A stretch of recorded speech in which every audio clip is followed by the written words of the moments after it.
السلام عليكم ورحمة الله تعالى وبركاته. مرحبا بكم في قناة بوصفي ديليس. كنتمنى دائما تكونوا بخير وعلى خير، وكنتمنى هذا الفيديو يلقاكم وانتم بألف صحة وسلامة. الفيديو ديال اليوم هو لعشاق الحامض. غادي نقترح عليكم تحضير تارتليت بكريمة الحامض، كيجيو زوينين بزاف. غادي نحضروا هاد لي تارتليت بدون قوالب خاصة، واخا ما يكونوش عندكم قوالب ديال لي تارتليت غادي تحضروا تارتليت معايا. بقاو معايا حتى لاخر الفيديو باش تشوفوا الطريقه ديال التحضير ديالهم والمكونات اللي غادي نحتاج فيهم. كيجيو هشاشين وكيجيو لذاذين ما بين الحلاوه والحموضه ديال الحامض. بطبيعه الحال كيجي فيهم واحد المذاق رائع جدا. ما تبخلوش عليا بلي لايك وبالتعليق باش كتشجعوني. ما تنساوش ديروا ابوني وتفعلوا الجرس الا كنتوا اول مره كتزوروا القناه، وما تنساوش تبارطاجيو الفيديو مع الاصدقاء ديالكم مع احبابكم باش تعمل فائده وباش تزيدوا تشجعوني اكثر. وغادي نبدا على بركه الله فرجه ممتعه.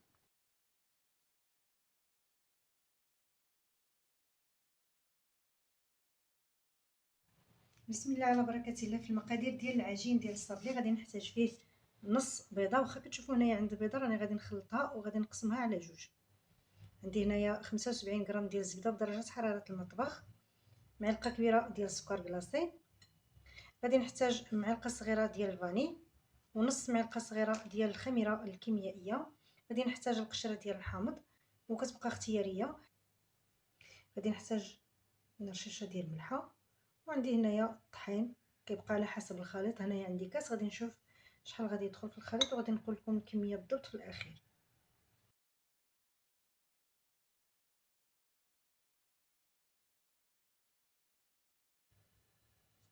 غادي ناخذ اناء اللي غادي نخلط فيه وغادي ندير فيه الزبده، غادي نزيد معاه رشيشه ديال الملحه، وغادي ندير السكر كلاصي، غادي نزيد معاه معلقه صغيره ديال الفاني، وغادي نزيد شويه ديال القشره ديال الحامض محكوكه. ممكن ديروا غير وحده في هاد النكهات، اما الفانيا اما القشره ديال الحامض. غادي نخلط البيضه وغادي نقسمها على جوج، غادي ندير النص وغادي نخلي النص للكريمه من بعد. غادي نخلط هاد المكونات كلها مع بعضياتها. الا جاوكم صعابين باش يتخلطوا استعملوا الخلاط الكهربائي، وراه ماشي مشكل واخا ما يتخلطوش مزيان.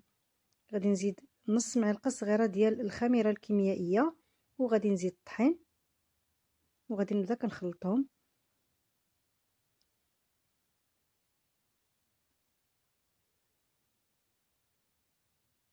كنزيد الطحين شويه بشويه وانايا كنعجن. ما غاديش ندلكو الخليط بطبيعه الحال ديال الصابلي، غير كنجمعوه. وهنايا كنقلب كيبان لي مازال خاصني نزيد شويه ديال الطحين. زدت معلقه كبيره ديال الطحين، يعني المجموع ديال الطحين هو 125 غرام اولا كاس ومعلقه كبيره. وهذا هو القوام ديال العجين، يكون رطب ما يكونش قاصح بزاف. غادي نغطيه بابي سولفوريزي وغادي نخليه في الثلاجه واحد نص ساعه، وعاد نرجع باش نطلقو. صافي هنايا بعد ما ارتاحت لي العجينه كنطلقها ما بين جوج ديال البلاستيكات. كنحاول من الاول نسرحها مقاده، ما غاديش نرققها بزاف وما غاديش نخليها غليظه. وهذا هو السمك اللي كنتحصل عليه. بالنسبه للقوالب اللي غادي نستعمل، فانا غادي نستعمل هذا النوع من الصحون اللي كيكونوا في جميع البيوت. غادي ندهنهم بشويه ديال الزبده. بما انني بغيت نتحصل على دي طارطوليت مربعين فاختاريت انني نستعمل هادو، لان كاينين بزاف ديال الناس ما عندهمش قوالب خاصه، ففكرت على انني نقترح عليكم هاد الفكره هادي. ديروهم مدورين اولا مربعين على حسب اللي بغيتو. هنا قطعت اشرطه، خديت القياس بالجوانب ديال الصحن وغادي نبدا كنثبتهم هكا في الاطراف. واخا يكون الشريط ناقص غادي نكمل بشريط اخر. وغادي نحاول نثبتهم مزيان ونلصقهم مع بعضياتهم. ضروري ما كنلصقوهم مزيان ونقادوهم. وبالنسبه للوسط خديت قطعه مربعه وغادي نقطعها هكا مربع، وغادي نثبتو في الوسط ونحاول نلصقو حتى مع الاطراف مزيان. كنشدو داك الفراغات ما نخليوهمش هكا باينين، نحاول نلصقوهم مزيان. وبفرشيطه غادي ندير ثقوب باش ما تنفخليش في الفران.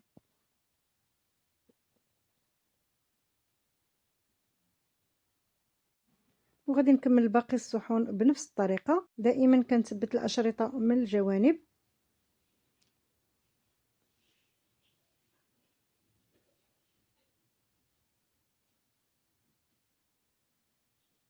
وكنقطع مربع ونديرو في الوسط باش ندير القاعده ديال لي طارطوليت. وإلا بغيتو تقدروا تاخدوا العجين وكتوضعوه فوق الصحون، كتستفوهم هكا قرابين لبعضياتهم، وكدوزوا عليهم بالدلاك وكتحيدوا الفائض على جنب، وكتسرحوا هكا العجين في الوسط ديال الصحون اولا في قوالب خاصه الا كانوا عندكم. فانتم اختاروا اي طريقه اللي جاتكم سهله هي اللي ديروا. المهم هو ان العجين كيخصو يتسرح مزيان ويتقاد في قلب القوالب اولا في قلب الصحن بحال هذا، وكنتقبوه بفرشيطه مره اخرى باش ما يتنفخوناش ملي يكونوا كيطيبوا في الفران. صافي غادي نكمل الباقي ديال الصحون بنفس الطريقه.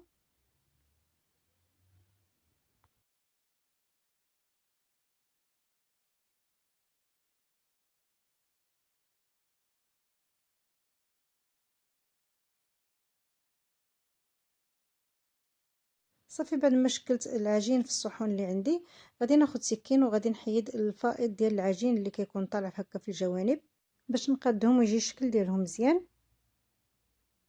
وهذا الزائد ديال العجين كنجمعوه حتى نرجع ندلقو مره اخرى. دائما كنحاول نقاد هاد القنيتات هادو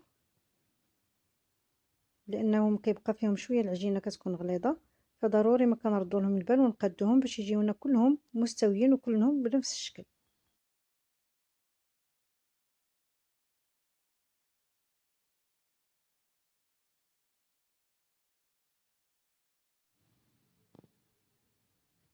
صافي وهكا كنكون كملت القوالب اللي عندي. غادي ندخلهم للفران اللي كنت مسخناه من قبل على درجه حراره متوسطه. كنخليه يشعل من الفوق ومن التحت في مره واحده باش غادي يطيبوا في مره واحده بحال الحلويات او الصابلي. وهذا هو الشكل ديالهم بعد ما كيطيبوا. كيتحيدوا من هاد الصحون بكل سهوله، ما كيلصقوا ما حتى شي حاجه، وكيجي الشكل ديالهم مقاد وزوين. وكتبقى هذه كفكره.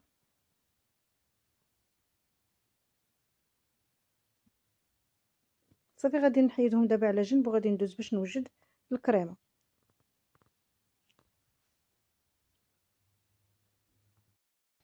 بالنسبه للكريمه اللي غادي تكون في الوسط ديال لي طارطوليط غادي نحتاج فيها بيضه والنص ديال البيضه اللي حيدت من العجينه.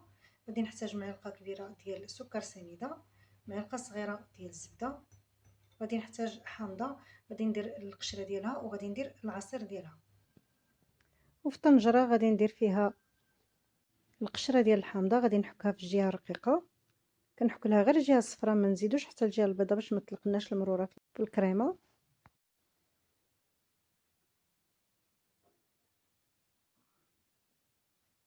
صافي وهذا هو العصير ديال الحامضه، غادي نزيدو حتى هو. غادي نزيد سنيده وغادي نزيد البيض كامل، هاد النص ديال البيضه اللي كان بقى لي في الاول من العجين والبيضه حتى هي كامله. وغادي نزيد هاد الطريف ديال الزبده وغادي نخلطهم مع بعضياتهم وغادي نديرهم فوق النار. واخا غتبان لكم الزبده ما تخلطتش لانها غادي نديرها فوق النار غادي تذوب وغادي تخلط. صافي كنديرها على نار مهيله وكنخليها حتى تغلي. كنبقى مستمره في التحريك ما توقفش نهائيا باش ما تحرقليش. وغادي ناخذ دابا لي طارطوليت ديالي وغادي نعمرهم من الوسط بهاد الكريمه هادي. ماشي مشكل واخا تكون مازال دافيه غير ديروها. كنحاول نقادها مزيان في الوسط. غادي نحيدهم على جنب وغادي نخليهم يبردوا. غادي نوجد واحد الكريمه اللي غادي نزين بها من الفوق. غادي نحتاج فيها معلقه كبيره ديال بودره كريم شونتيي. هاد الكريم شونتيي كناخذها غير بالعبار، كتاخذوا الكميه اللي بغيتو حتى 5 ديال الدراهم. كتقدروا تاخذوها وتحتفظوا بها وتخليوها غير للتزيين. كنزيد معها ربع كاس ديال الماء بارد وكنضربها مزيان. وكيف ما كتلاحظوا كتعقد بكل سهوله وكيجي المذاق ديالها لذيذ. درت هاد الكميه هذه ديال الكريمه في لابوش وغادي نزين بها هكا لي طارطوليت من الاعلى. كندير بها اشكال عشوائيه والتزيين كيبقى دائما اختياري. حتى هاد الكريمه كتبقى اختياريه، ممكن ديروهم ممكن ديروا غير لا مورانغ اولا تقدموهم غير كيف ما هما.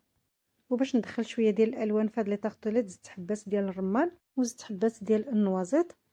وغادي نغبر من الفوق بالسكر كلاصي لان لي طارطوليت ما كيجيوش حلوين بزاف، فهداك الشيء علاش كندير لهم سكر كلاصي اولا ممكن ندهنوهم بناباج او بكونفيتور من الجوانب باش تجي الحلاوه ديالهم معقوله.